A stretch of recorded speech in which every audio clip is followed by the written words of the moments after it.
Hello? Hello? Yo. Yo, what's up? Yo, what's up? What's up, everybody? Just gonna wait for like another 10 minutes to like warm my shit up to be able to like, ah, to be able to like get in the people in. Just gonna wait another 10 minutes. While we're waiting for freaking 10 minutes, update as to whatever it is that I did for today. For today, I kind of went and just, after last night, like watch Guardians of the Galaxy. After I watch Guardians of the Galaxy, I still don't feel like going to bed doing those freaking things, right? I'm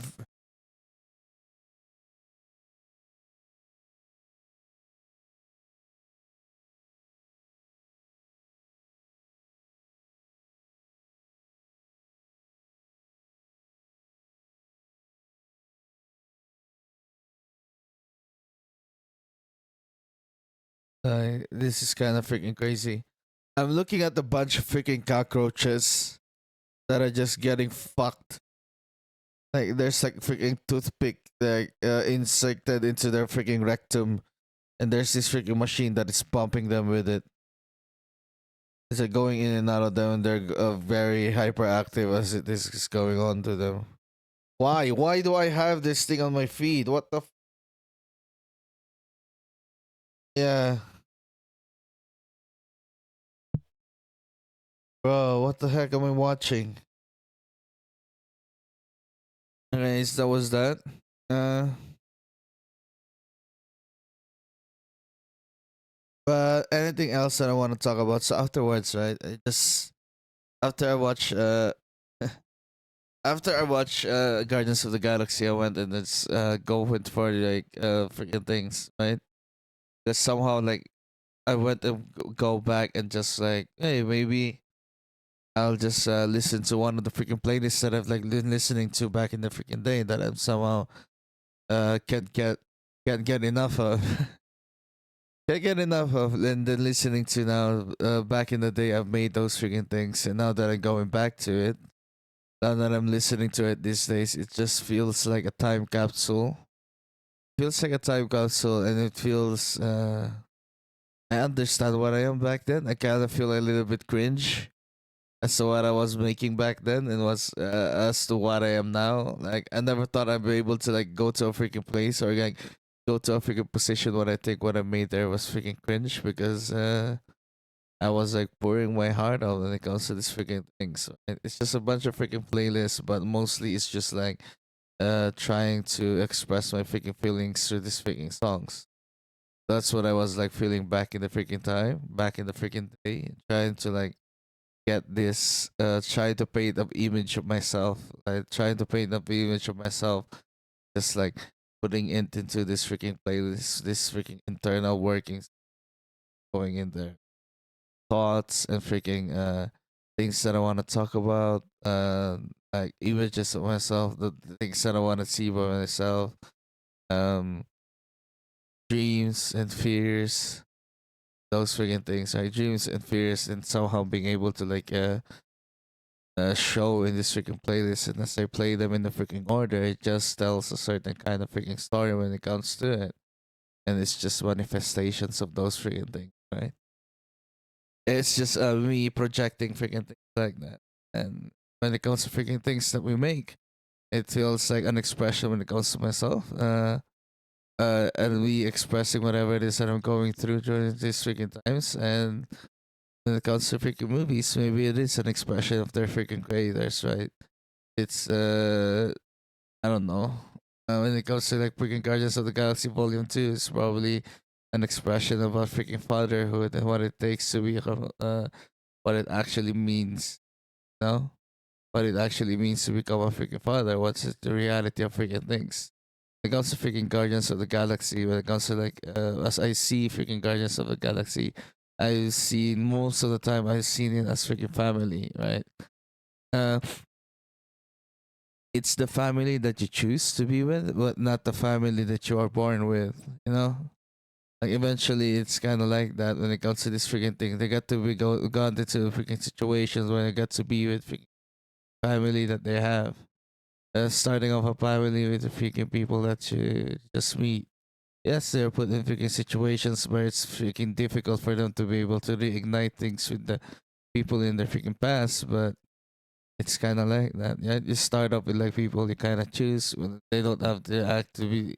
They don't. It's kind of weird that it's a family that they choose and a family that they somehow ended up with that it's like hard for them to get out of. You know, it's kind of like that when it comes to the freaking Guardians of the Galaxy and then Guardians of the Galaxy Vol.2. You get to explore more of this freaking thing and much more of the freaking Guardians of Galaxy 2. You get to see more about freaking fatherhood, right? What like who would you choose to become a freaking father and all those freaking things. We get to like teach us and things how people react when it comes to each other. Uh, yeah, it's crazy insane that it is like that, and we got to see much like a little bit when it comes to like how they treat freaking Groot, right? How they treat Groot and all those freaking things. It's kind of nice to be able to see watch and see those freaking Guardians of the Galaxy. But what I'm doing right now is I'm waiting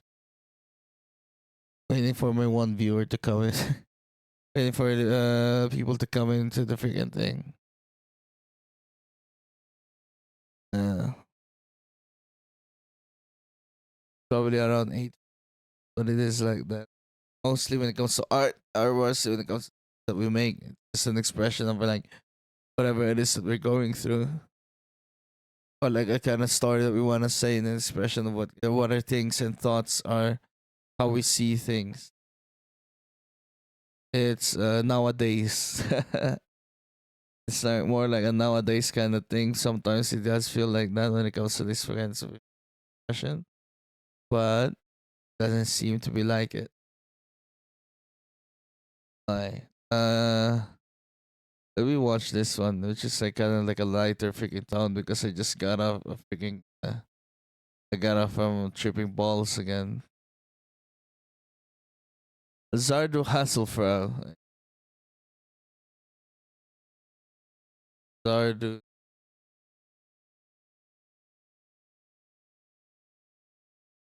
Zardo Hasselfrau. Guardians in.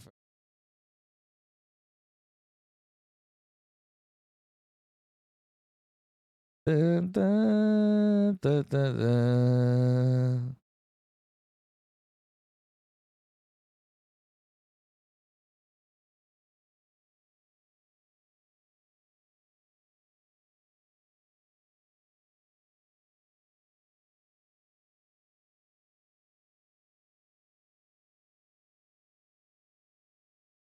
Dun, dun, dun, dun. Dun, dun, dun, dun, dun, dun, dun, dun.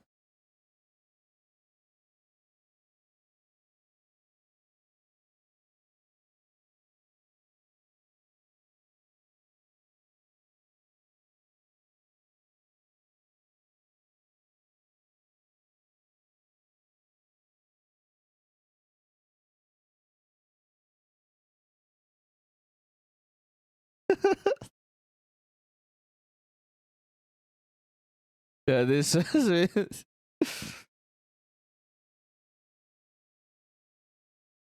They have like one. They have enough budget to be able to like make this music video. By the way,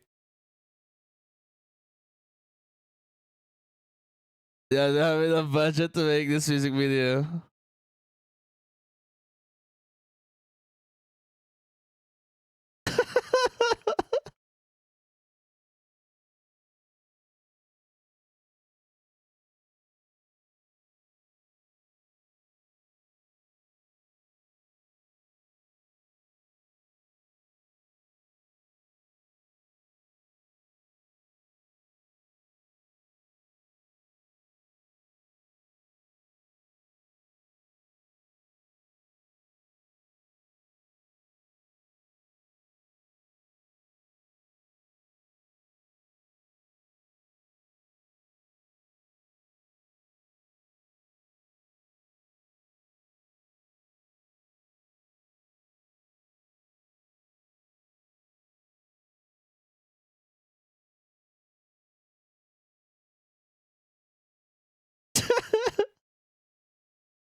Yeah, dang it, Guillermo! Dang it, Guillermo!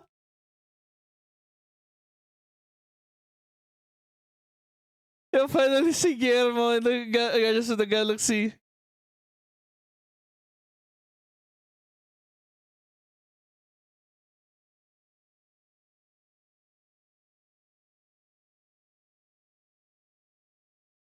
Holy shit, bro.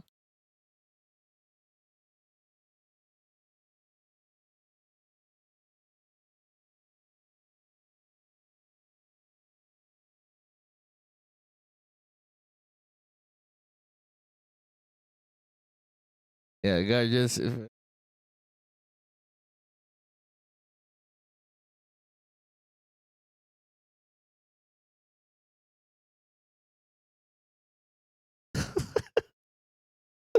Alright. Okay. They have this freaking thing going on and they got it. Wait. Oh, Bone M suited. Oh, we have Bone M. Alright, we need to have Bone M there for a little bit. One more.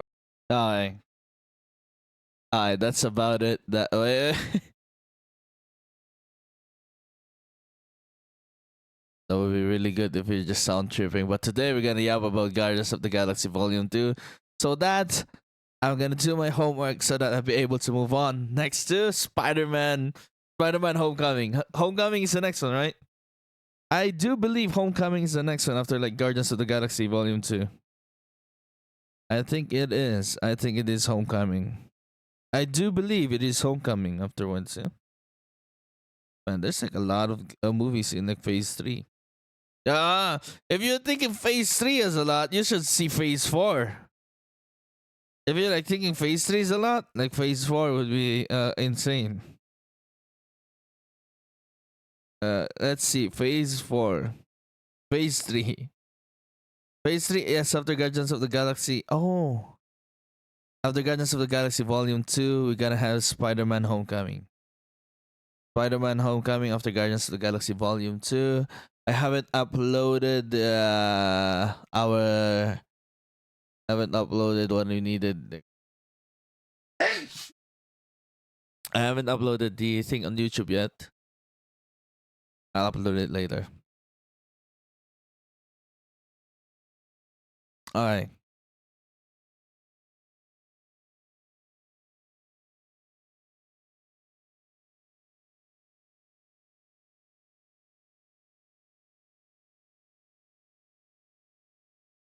Alright. When it comes to here, wait a second.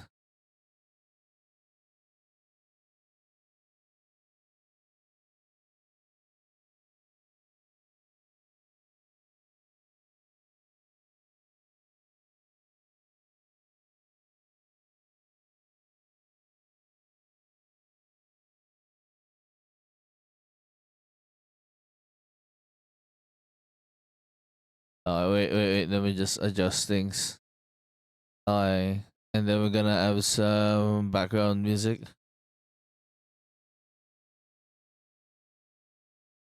You wanna hear some background music? This one. You guys, like, I listened to this freaking song and I was like, she's growling and freaking like screaming and shit.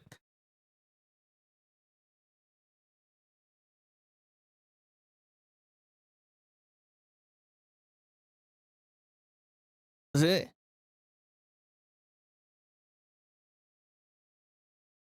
Alright, let's go here. Let's go instead. What is this? Uh, now and let me log in for like let me set in the mood for Guardians of the Galaxy Volume 2. Go here.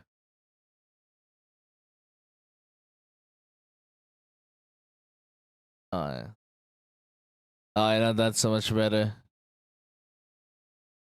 Alright, that's so much better freaking vibe. Yeah, it's setting up the vibe for like Guardians of the Galaxy Volume 2. Alright. It's just a sequel for Guardians of the freaking Galaxy in which we get to understand and learn more about the lineage or heritage of like Star-Lord, our hero of the freaking story, Star-Lord freaking Peter Quill. But in this freaking movie, as do sequels do, we get to explore more of the supporting freaking characters and not just a further explanation or further exploration of the character Star Lord. Because as long as the main character, when it comes to like freaking things and expansion of the freaking story, we get to learn more about the others behind him and not just him. So they grow with him towards the freaking story, and we get to see this when it comes to our main freaking cast, right? We get to see more of freaking Drax, more of Groot, like more of Groot being like a freaking baby Groot, but we might get to see more of like yes, Gamora and Rocket. We get to see these freaking main characters, the main freaking cast. So we get to see people added into the freaking Guardians of the Galaxy. Like we get to see Yondu, get to see Nebula, whatever Nebula and Yondu and Mantis, right? The addition of Nebula, Yondu, and Mantis.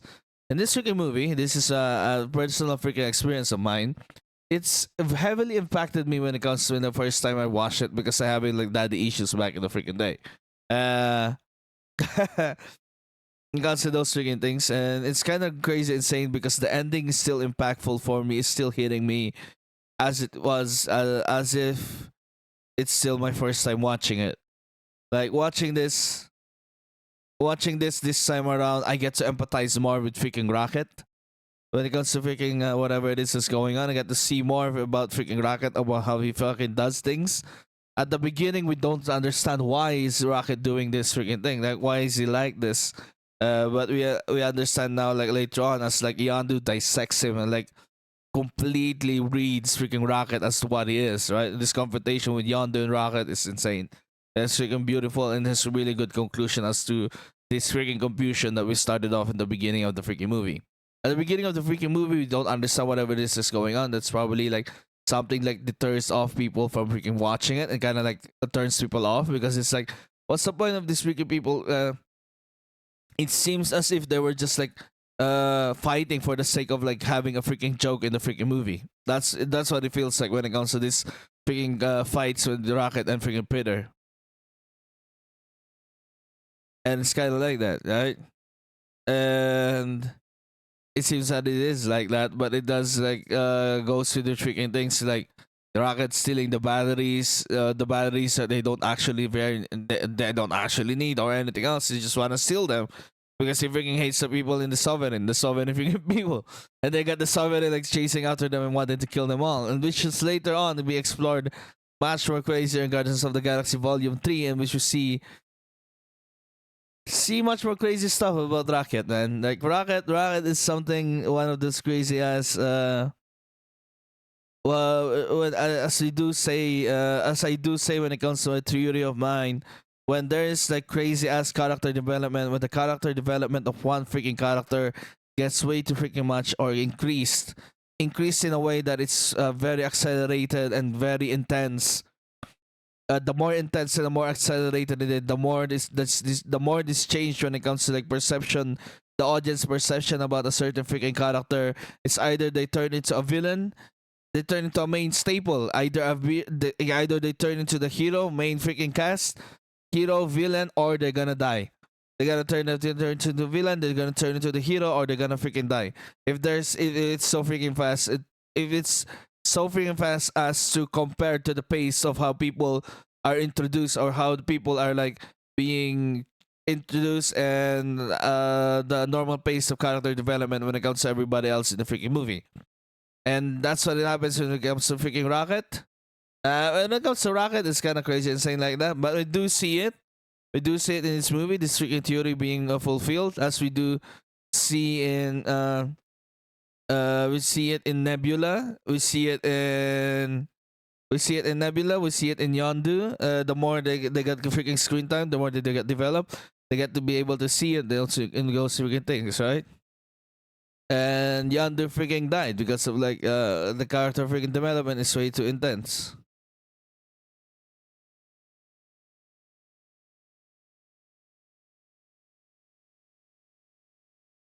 But wait, I. Comes to Guardians of the Galaxy, we all know the entire freaking theme when it comes to this freaking movie is about freaking fatherhood. About being choosing who is your father, your father and your freaking daddy, as to how Yondu explains this. He might be your father, but he's not your daddy. And it does explain like that what Yondu is. Explains more of like this deep this freaking connection when it comes to Yondu and freaking Peter. It's just he, because he's small and skinny and he can go to places where thieving is much more easier, right? It's much more usable for freaking thieving. That's what like it's supposed to be able to be used at. And we get to see this freaking thing, or this rule of freaking threes that are just going on into this freaking entire movie, because it gets replayed and replayed over again. This freaking theme, this freaking line that gets repeated once or freaking twice, and then by the third freaking time, it gets changed into something else. Right? It gets confronted this freaking third freaking time, and we get to see it with the Yarrow route. And we get to see it with is skinny and small and good for freaking thieving. Those certain things. And that's the things about it, the filmmaking thing aspects of it that I liked. The personal freaking things about it is just yeah, going through freaking fatherhood and all those freaking things, right? Having this fantasy of a freaking having this fantasy and reality, the fantasy and the reality things, like hearing each other what it is and what it is, and understanding what it means to be actually having like people with you, right? When it comes to these freaking things, because it's not always like freaking good.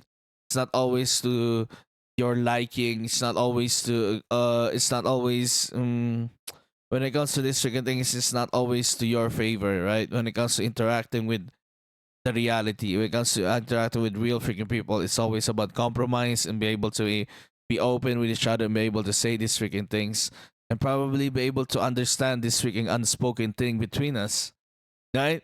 It's between this unspoken freaking thing, but you know and understand it for all too freaking well. It's kind of like that. There has to be some kinds of like that when it comes to these freaking things, because there's this unspoken thing between it's much more better when it comes to like be able to like explore this freaking thing, this unspoken thing.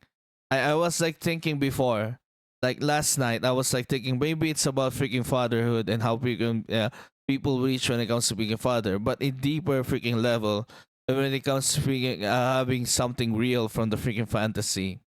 What is real from being fantasy is like there are things that are unspoken that we know all too well when it comes with each other.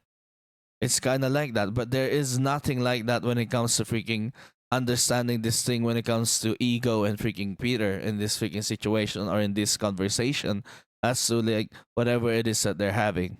And there's this unspoken thing. It's not just between Peter and freaking Gamora. It's between Peter and everybody else. And between everybody else, it's like you see this between Drax and freaking Mantis as they were sitting and looking at the freaking sunset. Yes, Drax says all these freaking things that she is ugly, but when it comes to being ugly, it says that when somebody loves you for being ugly, they love you for who you are, and they love you for like what this is in the inside. And then they establish this freaking friendship between each other, which is kind of nice. And it's an unspoken freaking thing. It doesn't actually really say whatever it is that is going on, but we do know it. As you, as a freaking viewer, and you watching it with the freaking whatever it is that's being shown in the freaking movie, it is unspoken, but we know it. You know, we know this freaking thing. It's not a will they, won't they kind of thing. You know, it's like an unspoken freaking thing that you'd understand all too freaking well. Whatever it is that happened in it, it's not being told to us. It's just happening, and we kind of know what is freaking happening, and we know what it is and how it freaking goes. And it goes through me. It hits me. And like as I watch this, it hits me, and I kind of be able to like empathize and much more be into the freaking scene. Like it feels like I know this kind of feeling. I know what they're going through, and I've known and I've been through those, and I can say that I've been through those, and I know what it feels like. Kinda, like it's kind of like that. Well, it's not just that, right? It's like it is this unspoken freaking thing. As I do say, whatever it is that happened in this movie, there are like crazy ass freaking things that are like unspoken between us and them.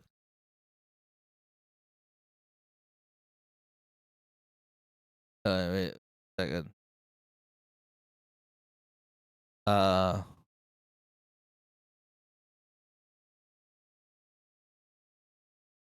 okay. When it comes to these things, we got to be able to like talk about things.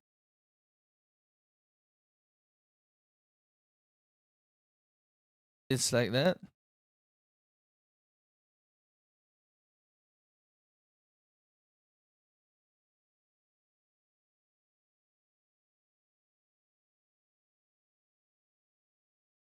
So when I just like talk about it, and it's kind of crazy and insane. It's like that. And as we do explore these freaking things, I got to like talk more about this unspoken thing, which is Rocket at the freaking beginning. It is unspoken, but we do know and understand it. It's much better if we like explain it through more about this freaking unspoken thing and like make it spoken. Like explain it really, or like try at least try to like speak it and explain what is this unspoken thing between Rocket or whatever it is that is going through in this freaking movie. Because at the freaking beginning, it is like that. It's doing things that are completely unnecessary just for the sake of freaking attention. Just for the sake of freaking attention and to be able to like understand and like earn his freaking place or like show his freaking place whenever it is that he's going through. Like he is freaking bad, they push him away because somehow it hurts more when they are freaking closer to you than they are like being pushed than they are freaking away. And you do all these freaking things to garner and create this freaking tension or to create this freaking distance between these freaking people because you don't want it to be closer. You don't want that freaking closeness between them because it hurts more. And you don't want this, like Rocket doesn't want to have this because it's just probably due to freaking loss or probably due to things that have happened in the freaking past. Rocket was able to like keep doing this and like when it comes to freaking be able to do this, but not learn a freaking lesson when it comes to doing this, like pushing people away and rather than having them close. Right? We get to see later when it comes to his interaction with freaking Yondu, because Yondu is just a good freaking father figure in this freaking movie and how he like be able to like interact with the people in this movie. Because he was a father to freaking Rocket and he's a father to freaking Peter. And when it comes to Peter and freaking Rocket, they are very, very similar freaking people and seems like they are best friends and freaking brothers in the movie. This brotherhood that they have doesn't seem to be able to be shown as much. It's shown as much when it comes to this freaking banter and when it comes to these freaking small ass things, these freaking fights. But sometimes you're starting off freaking fights when it comes to fights between sibling freaking fights, right? It's shown like that, but it's less more attention, just like showing us something else. But it's just fear of being that close to like some other freaking people. But when it comes to like a different kind of fatherhood or like how a different kind of father is being seen when it comes to like Gamora and freaking Nebula, like you get to see this freaking awful kind of freaking fucking father, right? It's not a good fucking father, but it's a father in itself. They say call him his freaking father, but it's much more like a freaking tyrant, like someone who freaking tears these freaking people down. Because when it comes to Nebula and freaking Gamora, it has this freaking thing. So we got to explore this side of freaking Thanos.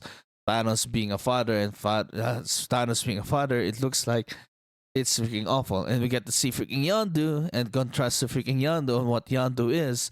Yes, Yondu isn't that much good of a freaking person, but when it comes to like understanding and caring and like seeing through and like teaching and like guiding these freaking people that he has with that he sees himself into these freaking people, be able to guide them. It seems like much more of a father freaking figure, right?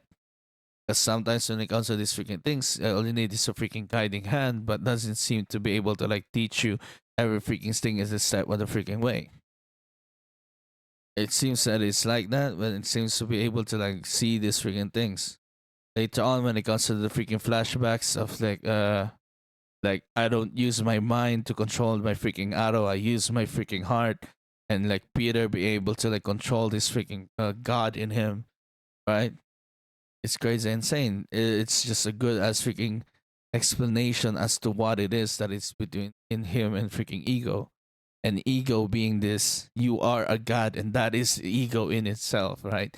Saying that you are a god and letting go of freaking ego, this this layer or this freaking part of this freaking movie of our ego being our own ego in itself, like the ego between freaking Peter of being able to have to do this freaking abilities and be able to have given with these freaking abilities and be able to see himself as a freaking god and above everybody else, but somehow being able to let go of it because he sees them because of these freaking people that he has with, right?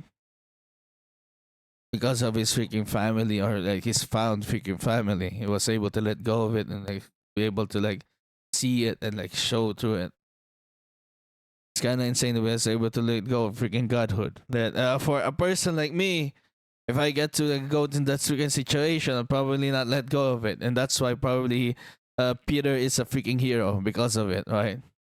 When it comes to like freaking tales of freaking heroism, when it comes to tales of freaking heroism, it's all about being humble and being able to like work with others and not just yourself, and not to see yourself as somehow above everybody else, but somehow see everybody else as like being your part of freaking everybody else.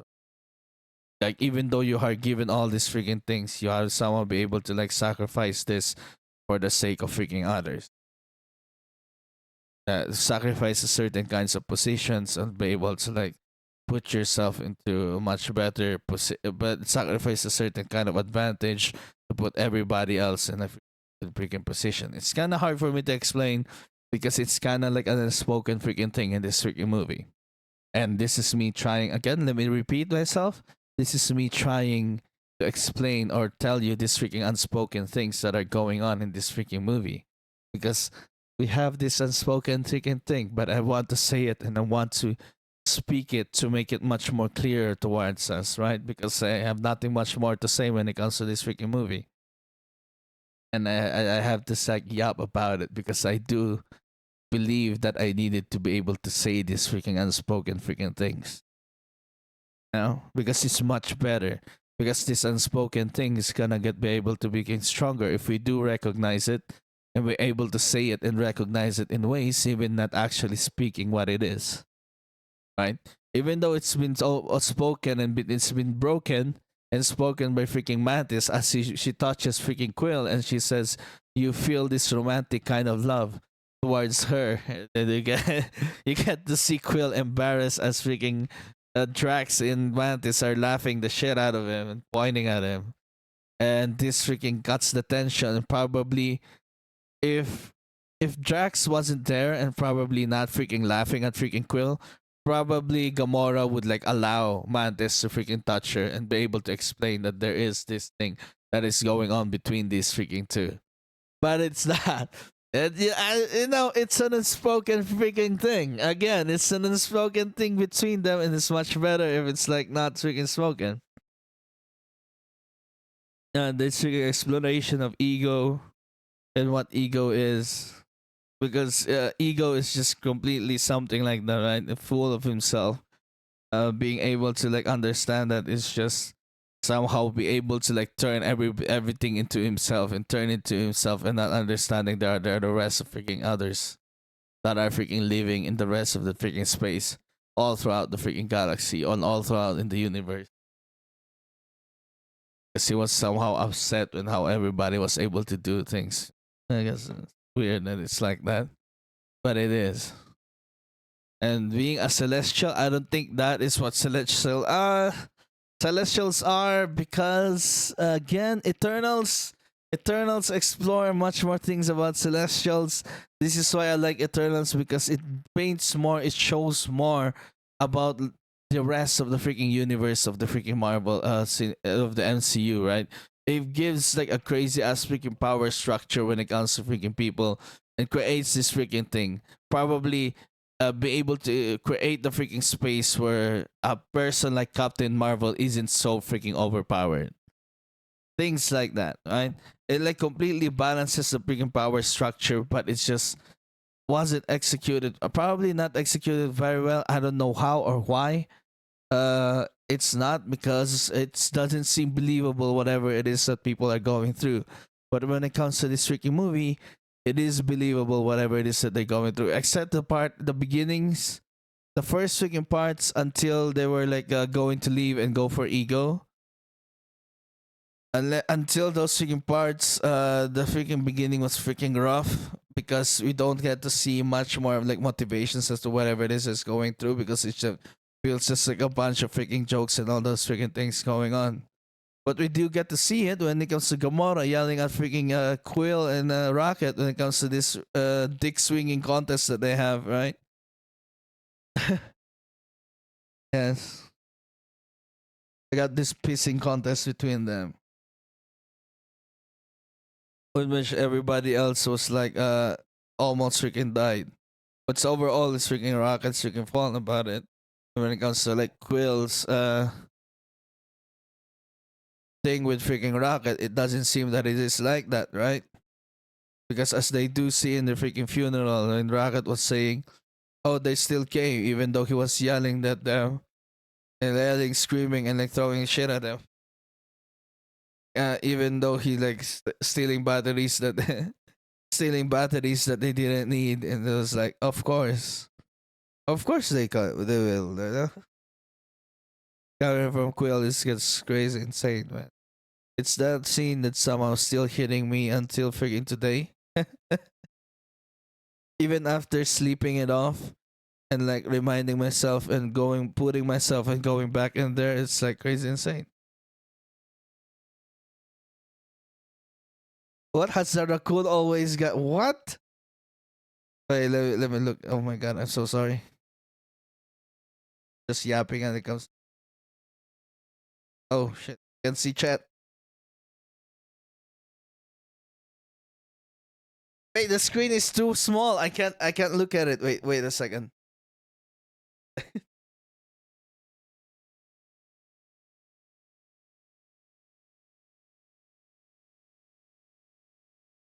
Yeah, it is a good freaking movie. It's a nice freaking thing.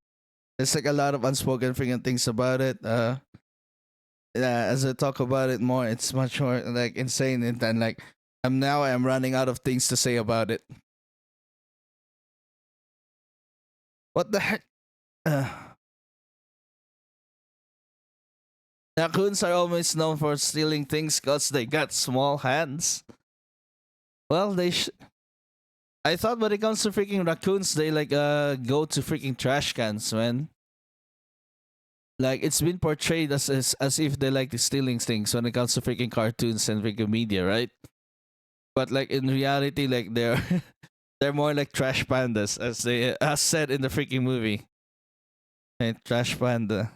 And doesn't show. Wait, I have to look at it in my freaking phone.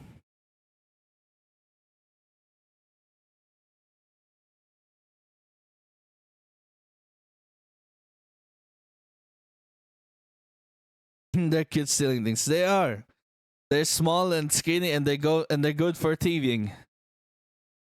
Yeah, they're small and skinny, and they're good for thieving, which is like a good parallel when it comes to how Yondu sees freaking Quill as the freaking beginning of the freaking story. As their beginnings, as Yondu's beginnings, to freaking Quill, right? It's a good freaking parallel when it comes to these freaking two things, and it gets much more connects that Quill is much more alike and very very similar to freaking Rocket. They are very very similar, as they do said when it comes to this freaking ship, this freaking joke ass freaking thing that they're going through, this freaking asteroid belt. If you're gonna go through that, you're gonna be the best.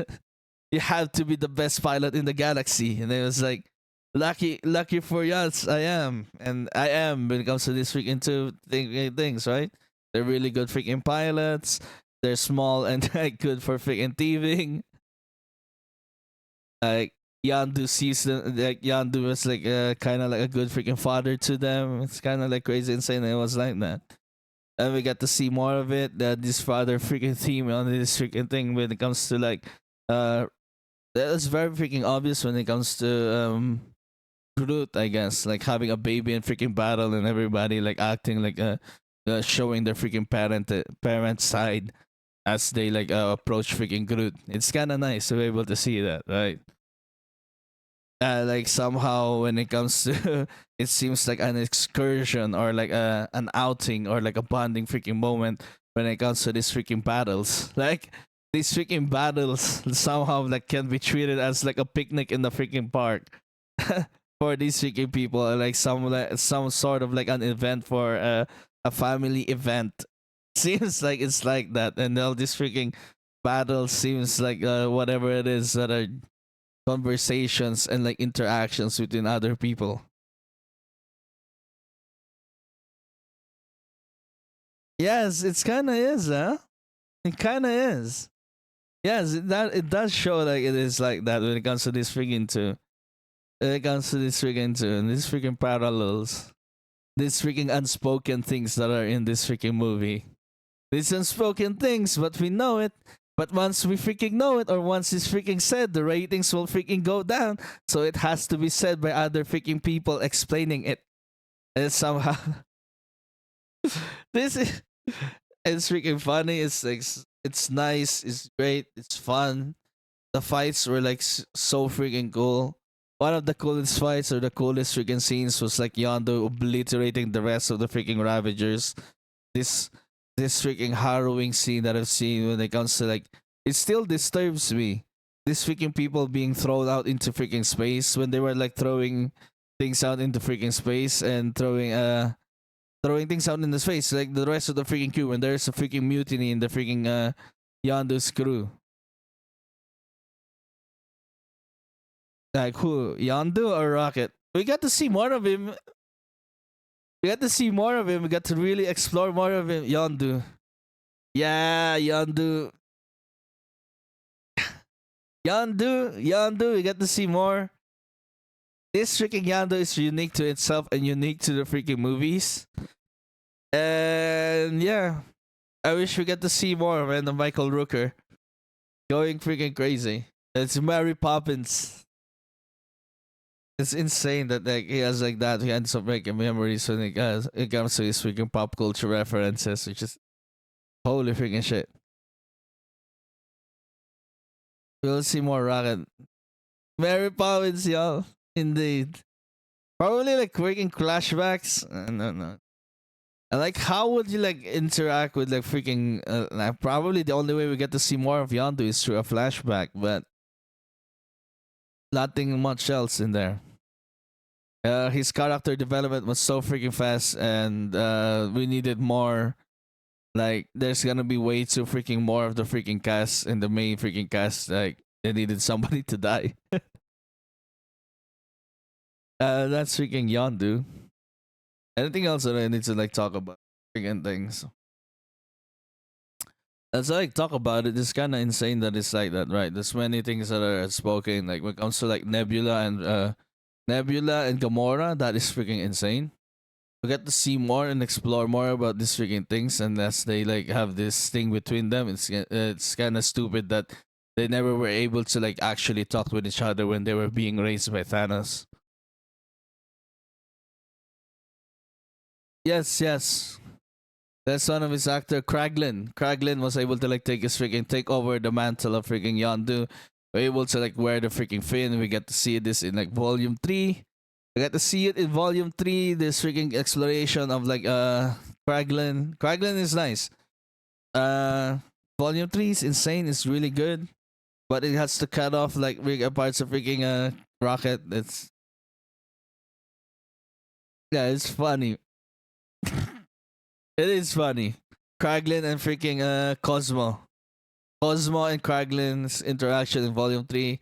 Got to see a lot of freaking Cosmo being like shown in this freaking movie, this telepathic freaking dog. Uh which I got to read like I think I got to read like the Cosmo references because Cosmo is like part of this comic line or like comic freaking series where they did send a freaking dog into freaking space. But it's not about that, it seems. I don't know what is this about now. It's too sad.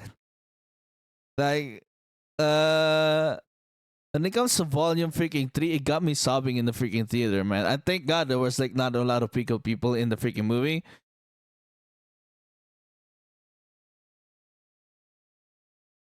It's based on a real thing. Yes, it is.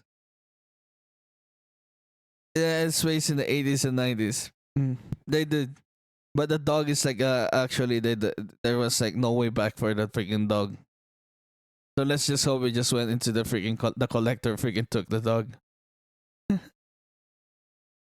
Yeah. And that's how the dog has like developed telepathic freaking powers. So sad, it sucks. Ah, it's not that sad. It's kind of nice, man. Hey, all in the name of freaking science. They do all those freaking things back in the day, bro. And they call the good dog. Oh, the good dog. Yes. Yes, and he called him a good dog. Okay, that was like that was actually cool. It was like, yeah, the bad dog freaking thingy is nice. That subplot is nice when it comes to Volume 3. Okay, I'm not here to talk about Volume 3. We're here to talk about Volume 2. That's enough for guns when it comes to freaking Volume 3. Uh, Volume 2. we're here to talk about freaking Volume 2. When it comes to freaking Volume 2, let me redirect when it comes to things. Because the hype for freaking Volume 3 is crazy insane, but it's just like way in the freaking phase freaking 5. Volume 3 will be able to see it in phase freaking 5, which is like so freaking long. And I have to like do all this freaking, I got to go through phase 4. I have to go to phase 4. Holy shit. It's not like phase 4 isn't fun, and there are like freaking fun parts in phase 4, but man, phase 5. Phase 5 is insane. Alright. Yeah, about Volume freaking 2. Anything else about freaking Volume 2? This joke about archaic freaking. Okay, when it comes to this freaking thing, like the beginning of freaking Volume 2 seems kind of very off. This is like. This is what like gets me off, or like some sort of like a bad freaking thing when it comes to like when it comes to like Volume freaking 2. That's somehow being able to like understand probably why it's not as good as the rest of freaking Guardians of the Galaxy thingies, because in the beginning it's just all about freaking jokes and like freaking having this freaking conflict that doesn't seem to be very freaking drastic, right? It's been undercut by ego like coming in. Oh, it's actually really good. Ego coming in and saving the freaking day by a little freaking man seems freaking nice. But whatever it is that's going on in the freaking beginning seems like a setup for like a freaking good ass freaking joke. Like whatever it is being a joke and this freaking thing. We know that their plans for freaking Nebula.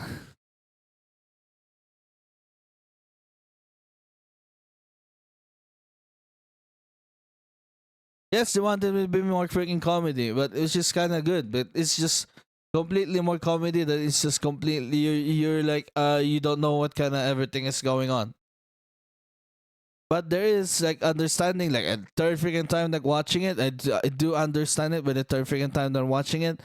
But when the first time I'm freaking watching it, I kind of don't understand what's going on in the freaking beginning. And it's kind of hard for me to be able to watch things without subtitles. It's just kind of stupid and kind of hard. Like watching things without subtitles is much more freaking harder because that's how you watch things in the freaking theaters. Somehow it's insane. It's crazy. Having like clear freaking audio when it comes to their dialogue, they had to like be positioned well. I don't know why I'm talking about because I have nothing else to talk about here. This conflict that is being started between Quill and freaking Rocket is, it feels like comedic and doesn't seem like a serious kind of thing when it comes to it's starting to be like kind of serious much later on. Because whatever it is that Rocket is trying to do when it comes to whatever it is that they're doing, or the tension or the way the how heavy it is, it's supposed to be able to hit when the line that Quill like finally says, "What is your problem?" Like, why do you want everybody like when Quill was trying to say that trying to say to Rocket that why does he want everybody somehow to freaking hate him? When it comes to this, it doesn't seem like it's showing whatever it is back in the freaking whatever it is that they're trying to do, because it's somehow played off as freaking jokes. It's somehow played off as freaking jokes, and then you get this freaking serious tone coming from Quill. It somehow doesn't line up. It somehow doesn't seem like a good payoff as to whatever it is that Rocket is trying to do. But it is seems kind of freaking serious when you're looking at it in a serious freaking way. If you look at it in a serious freaking way, but it somehow got to cut off because the comedy is there, right? The comedy and the fun things that is going on when it comes to this freaking two, whatever it is that they're trying to do at the beginning, creating this fun freaking movie to be able to like watch, but it doesn't seem to land. But it lands when like it seems like a haymaker that came out of freaking nowhere when Quill said that to freaking Rocket, but it is there, and we get to understand this freaking line or this subplot when it comes to go whatever it is that Rocket is going through. But we don't get to see it much until his confrontation or like whatever it is that like the talking points between Yondu and freaking Rocket was going on. It was like that, and it's kind of crazy that it was like that. So onwards, as I go into this, it seems like I'm still having difficulties being able to like express myself when it comes to people coming into the freaking chat and being able to like say what it is that I wanted to say. Right? There's still like freaking tension, which is kind of like normal and acceptable because it's very hard to be able to like talk like this and be able to like actually really take control and be able to like direct these freaking people as to like what I wanted to freaking see. It seems like I wanted to be more like when it comes to this thing, this unspoken thing. I must like talk this freaking unspoken thing. Okay, when it comes to this freaking unspoken thing, this unspoken thing between me and freaking chat, whatever it is that there's someone goes into freaking chat, I try to be much more let me bring this out when it comes to freaking unspoken things because there's like a meta level when it comes to whatever it is that I'm talking about. Since there's already somebody in freaking chat, when it comes to somebody in the freaking chat, I tend to gravitate to be much more agreeable rather than going directly to what I wanted to freaking say, right? When it comes to chat like that, it does seem to be able to like pop off every now and then. So I need to catch myself every now and then. I don't know what I want it to become, anyways. But like when it comes to these freaking things, I do want to say what I needed to fucking say. And when it comes to freaking hindsight as to like previous experiences,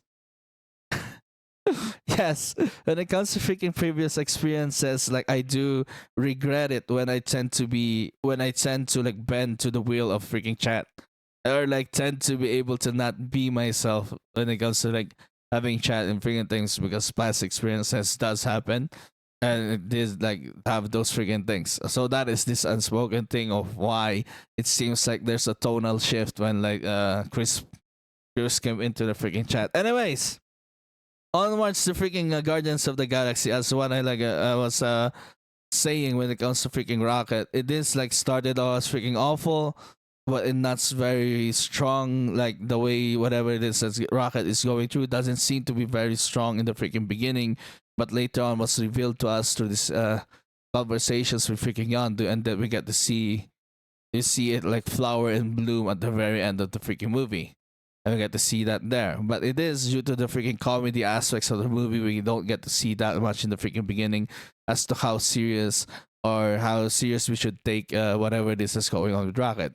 Next would be freaking Drax.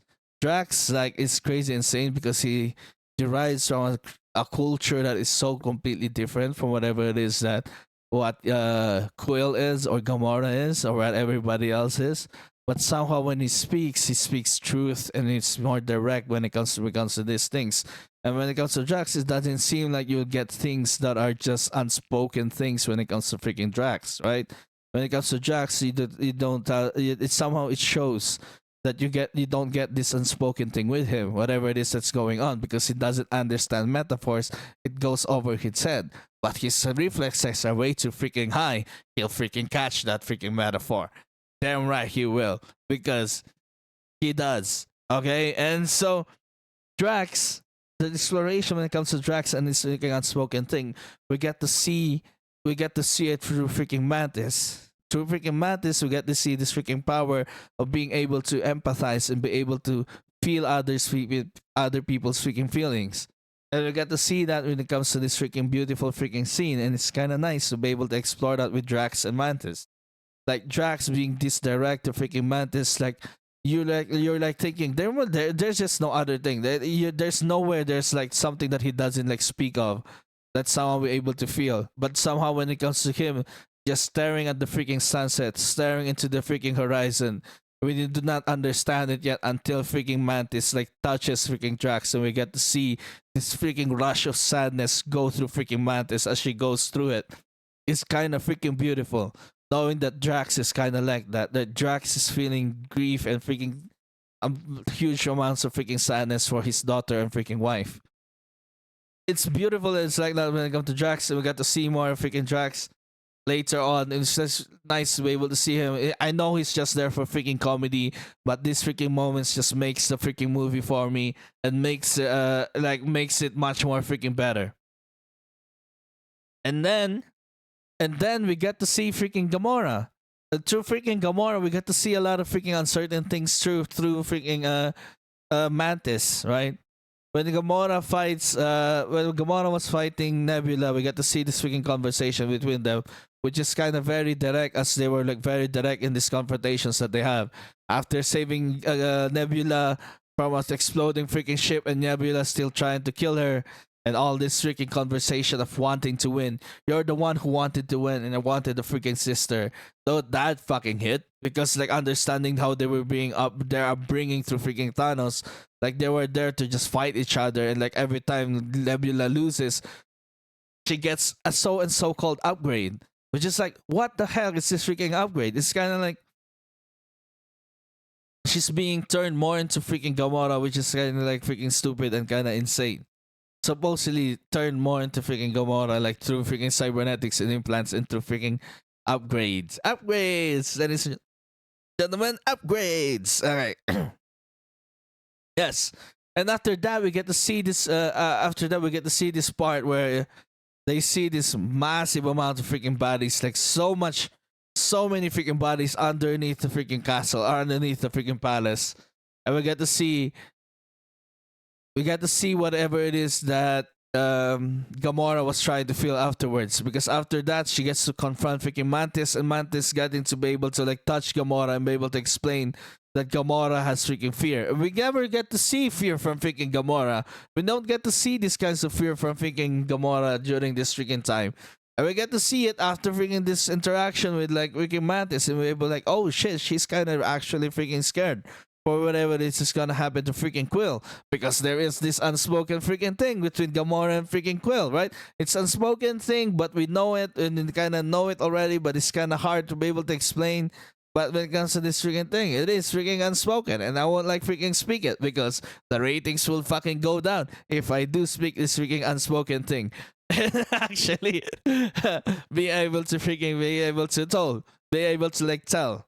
So there's this unspoken thing between Gamora and Quill, and then we get to see this freaking much more of this unspoken thing as to when Gamora was convincing Quill to go with freaking Ego at the freaking beginning, and later on this confrontation between them is just like kind of crazy because Gamora is thinking about everybody else, but Quill is like thinking about this freaking thing.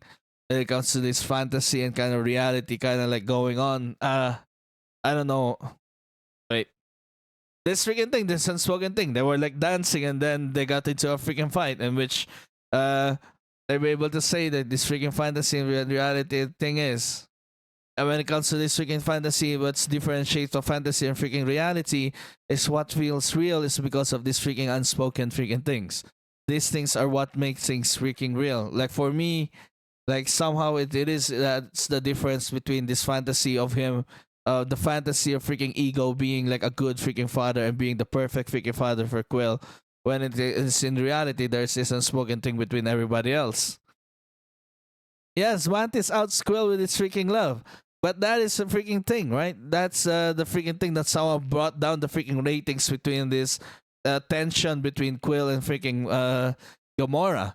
When it comes to this tension between Quill and freaking Gamora, we got to be undercut about it. But it's like a good freaking thing. It's like a good freaking thing to actually freaking know what like where Quill is coming from. But that thing has been freaking violated, right? The unspoken thing has been freaking violated, which is supposed to be able to be done, which is supposed to be able to like reach into a freaking climax when these freaking two people actually recognize this unspoken thing between them, between each other, and not through freaking Mantis. That's just a freaking bad freaking way, or like a conflict, let's say, or like a tension, or like something when it comes to freaking storytelling. It's something that just like be able to deter away to what it is, this unspoken thing between them. But it is kind of like that when it comes to this freaking two.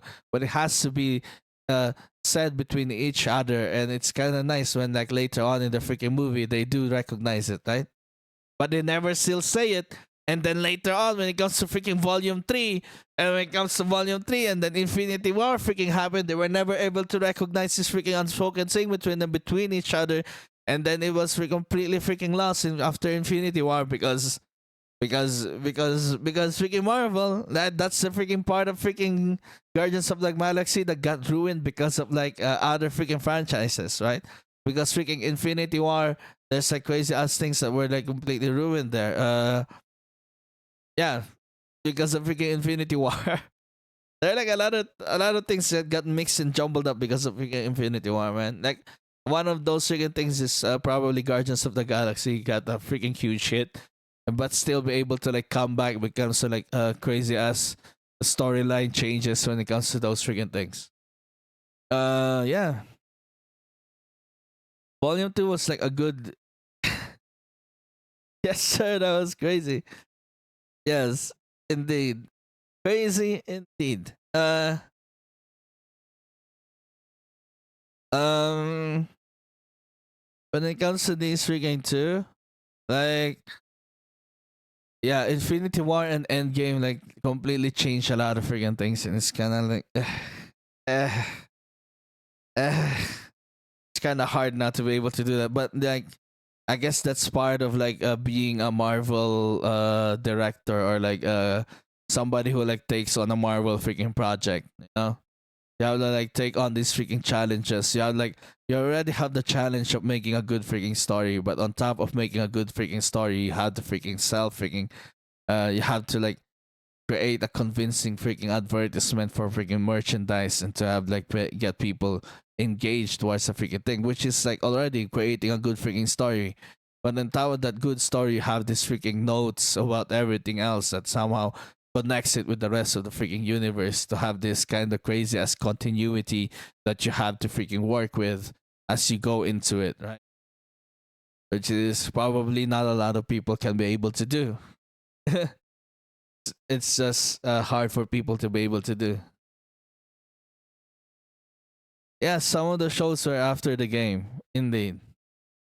Some of the shows were after the freaking game, and it's just like very hard to establish new freaking things. Like when it comes to this freaking the start of the freaking shows were like crazy. It was a good way to like create an explorative freaking scene, or like era when it comes to like freaking Marvel, to like let people explore and gather more of the freaking universe of freaking Marvel, to like put in more of the universe of the freaking Marvel. But as they put in more of these freaking universes of the universe into the freaking story, it's just the quality of the stories like were completely forgotten or somehow neglected. Of a like a good freaking quality freaking story was like no longer freaking there. And as I do go here and like try to study what it is that it's needed, sometimes trying to do the comedy when it comes to these freaking things, how it's timed, how it's like done in the freaking thing, it needs to be yeah, there is a freaking formula, but the formula has to freaking change.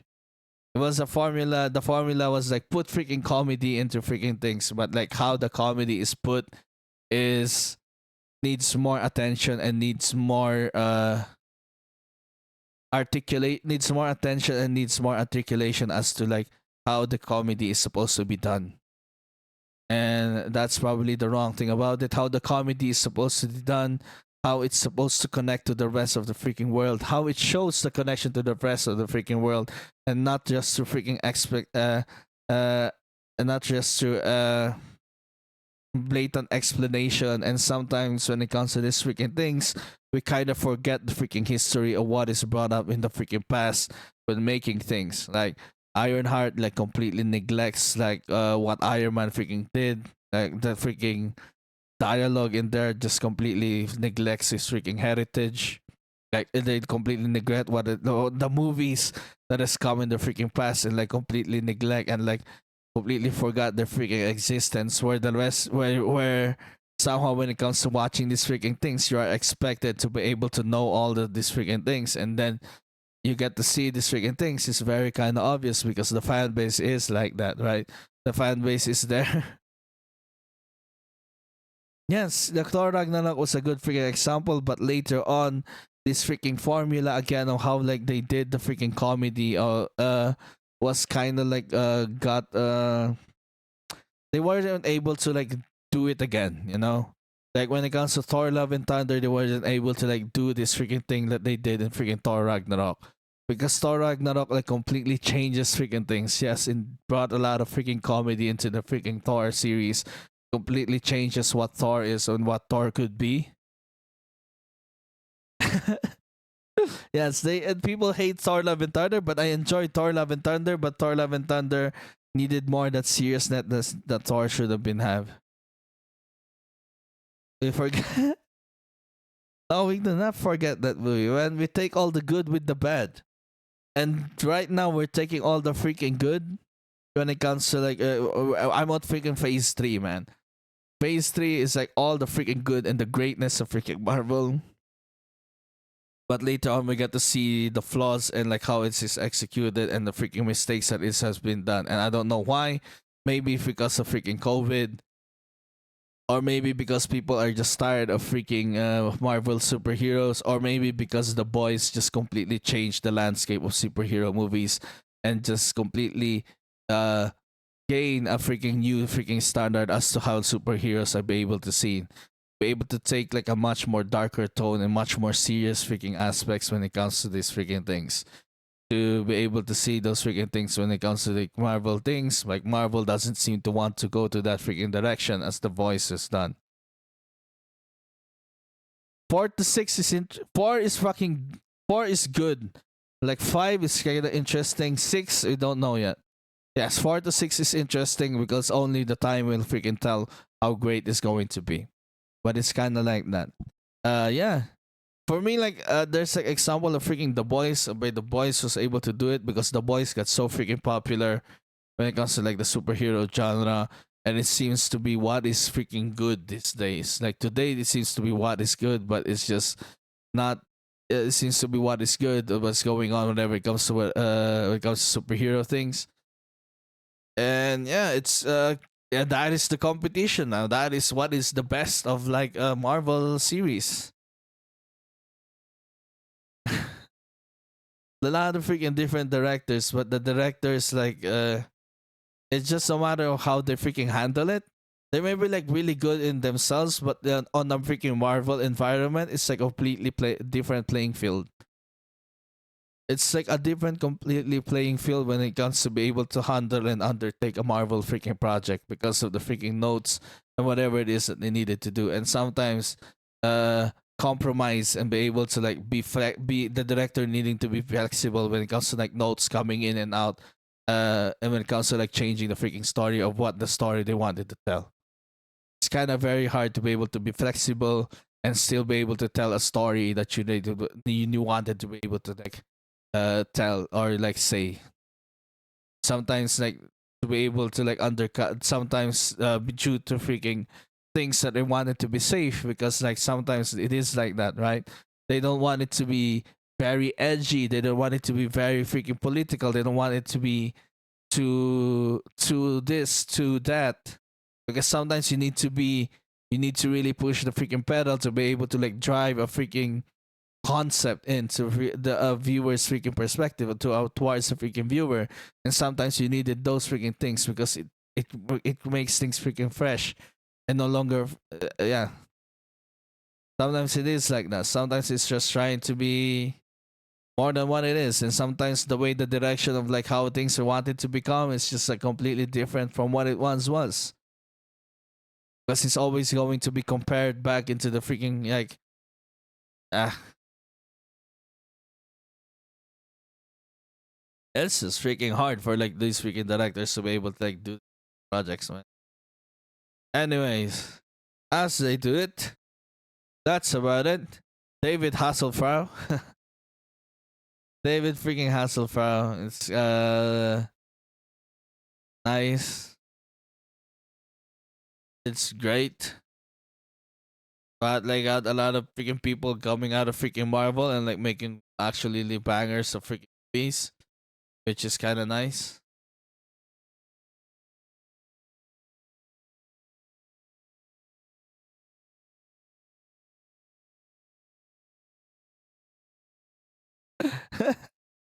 Thank you so much. It's like a 4 a.m. about your place. Yeah, it's about to hit 4 or 5 p.m. here. So thank you so much for dropping by the stream and talking to me about it. Yes. Yeah. Thank you so much for dropping by the stream. I'm kind of gonna end it anyways in a little bit. Just to like talk. I'm probably gonna end it also. It's already been an hour and 15. I'd rather they talk about it for freaking an hour. It's kind of nice. Yeah, it is like that. Like understanding freaking phase 4. I don't freaking know until we get there.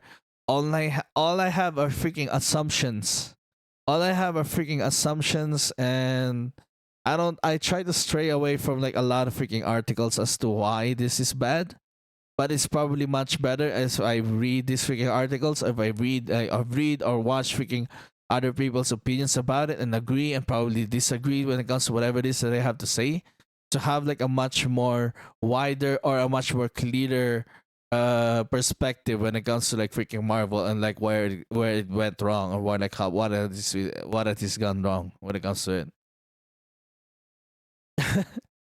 Yeah, can't wait till I get to phase 4. But yeah, that's about it. So when it comes to like Guardians of the Galaxy Vol.2, it's a banger of a freaking movie. It's making me feel things even after watching it. The unspoken things when it comes to like freaking movies and things. It's kind of freaking nice. Anyways, thank you so much for dropping by the stream. This is gonna be the end of the stream now. Thank you so much.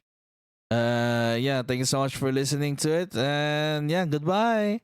Bye bye. Gonna go watch Spider Man now. Yes.